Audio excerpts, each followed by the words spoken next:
பிப்ரவரி 13. இன்றைய புனிதர் புனிதர் சூசையப்பரின் இகிடியோ மரியா.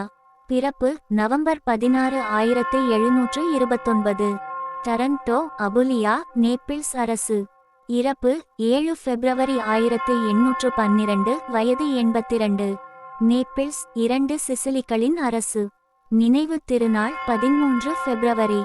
பிரான்சிஸ்கோ போஸ்டில்லோ என்னும் இயற்பெயர் கொண்ட புனிதர் சூசையப்பரின் இகிடியோ மரியா இளம் துறவியர் சபையைச் சேர்ந்த ஒரு இத்தாலிய ஒப்புக்கொள்ளப்பட்ட அருட்பணியாளர் ஆவார். போஸ்டில்லோ முறையான கல்வி பெறாத காரணத்தால் அவரால் குருவாக குருத்துவம் பெற இயலவில்லை. ஆயினும் இவர் பிரான்சிஸ்கன் சபையின் சகோதரர் ஆனார். இத்தாலியின் தெற்கு பிராந்தியத்திலுள்ள நகரங்களான டரண்டோ மற்றும் நேப்பிள்ஸ் ஆகிய இடங்களிலுள்ள ஏழைகள் மற்றும் நோயாளிகளை பாதுகாத்து கவனித்து சேவை செய்வதிலும் இவர் தம்மை அர்ப்பணித்துக் கொண்டதால் மக்களிடையே நன்கு அறியப்பட்டவராக இருந்தார். அதனாலேயே மக்கள் இவருக்கு ஆறுதலளிப்பவர் என்ற புனைப்பெயர் இட்டு அழைத்தனர்.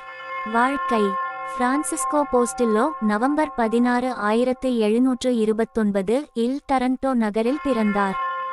இவரது தந்தையார் பெயர் கட்டால்டோ போஸ்டில்லோ ஆகும். தாயாரின் பெயர் கிரேசியா ஆகும். இவரது பெற்றோருக்கு பிறந்த 4 குழந்தைகளில் இவர் மூத்தவர் ஆவார். இவரது திருமுழுக்கு பெயர் பிரான்சிஸ்கோ டொமினிகோ அண்டோனியோ பாஸ்குயேல் போஸ்டில்லோ ஆகும். 1747 இல் போஸ்டில்லோவின் தந்தையார் இறந்ததால் தமது விதவை தாயாரையும் தமது இளைய சகோதரர்களையும் பராமரிப்பதற்காக பணியொன்றை தேட வேண்டிய நிர்பந்தத்துக்கு உள்ளானார். வெகு காலம் வரை இவர் ஒரு கயிறு திரிக்கும் பணி செய்தார். முறையான கல்வி இல்லாத காரணத்தால் குருத்துவம் பெற இயலாததால் நேப்பிள்ஸ் நகரின் இளம் துறவியர் சபையின் ஒப்புக்கொள்ளப்பட்ட அருட்பணியாளராக பணியாற்றினார். சபையில் சேர்வதற்காக 27 பிப்ரவரி 1754 இல் விண்ணப்பித்த இவர் சரியாக ஒரு வருடம் கழித்து பிப்ரவரி 28, 1755 இல் கலடோன் என்னுமிடத்திலுள்ள புனித மரியாளின் பள்ளியில் பணியின் தூய்மையை காக்கும் பிரமாணத்தை எடுத்தார். இவர் கடவுளின் அன்னையின் இகிடியோ எனும் பெயரை தமது மத பெயராக ஏற்றுக்கொண்டார். ஆனால் பின்னர் அதனை சூசையப்பரின் இகிடியோ மரியா என்று மாற்றிக்கொண்டார். தமது பள்ளியின் சுமை தூக்குபவராகவும் வாயில் காப்பவராகவும் பணியாற்றிய போஸ்டில்லோ தொழுநோயாளிகளுக்காக சமையல் பணியும் செய்தார். அடிக்கடி தமது பள்ளி வளாகத்தை விட்டு வெளியே செல்லும் வழக்கமுள்ள இவர் ஒதுக்கப்பட்ட மற்றும் தனிமைப்படுத்தப்பட்ட மக்களுக்காக இறந்து தானமாக பொருள் பெற்று வந்தார். இடுப்பு கீழ்வாயு, நீர்க்கோப்பு மற்றும் ஆஸ்துமா நோய்களால் பாதிக்கப்பட்டிருந்த போஸ்டில்லோ 1812 இல் நேப்பிள்ஸ் நகரில் மரணமடைந்தார். ஜெபம் புனிதர் சூசையப்பரின் இகிடியோ மரியாவே.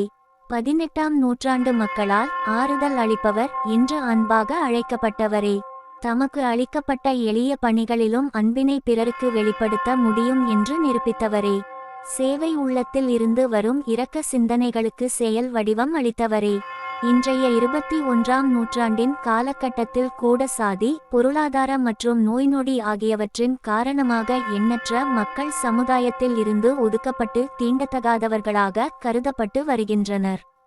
அத்தகைய கைவிடப்பட்டவர்களுக்கு ஆறுதல் கிடைத்திடவும் அவர்கள் சமூகத்தில் சிறப்பான நிலையை அடைந்திடவும் எல்லாம் வல்ல இறைவனிடம் தொடர்ந்து வேண்டுவீர்களாக. ஆமென். பிதா சுதன் பரிசுத்த ஆவியின் பெயராலே ஆமென். பரலோகத்தில் இருக்கிற எங்கள் பிதாவே, உம்முடைய நாமம் அர்ச்சிக்கப்படுவதாக. உம்முடைய ராஜ்யம் வருக. உம்முடைய சித்தம் பரலோகத்தில் செய்யப்படுவது போல பூலோகத்திலும் செய்யப்படுவதாக. எங்கள் அனுதின உணவை எங்களுக்கு இன்று அளித்தருளும். எங்களுக்கு தீமை செய்தவர்களை நாங்கள் பொறுப்பது போல எங்கள் பாவங்களை பொறுத்தருளும். எங்களை சோதனையில் விழவிடாதேயும், தீமையில் இருந்து எங்களை இரட்சித்தருளும். அருள் நிறைந்த மரியே வாழ்க. ஆண்டவர் உம்முடனே, பெண்களுக்குள் ஆசீர்வதிக்கப்பட்டவள் நீரே. உம்முடைய திருவயிற்றின் கனியாகிய இயேசுவும் ஆசீர்வதிக்கப்பட்டவரே. அர்ச்சிஷ்ட மரியாயே, சர்வேசனுடைய மாதாவே, பாவிகளாயிருக்கிற எங்களுக்காக எப்பொழுதும் எங்கள் மரண நேரத்திலும் வேண்டிக் கொள்ளும். ஆமென். பிதா சுதன் பரிசுத்த ஆவியின் பெயராலே ஆமென். தின பிரார்த்தனைகளுக்காக லைக், சப்ஸ்கிரைப் மற்றும் பெல் ஐகானை கிளிக் செய்யவும்.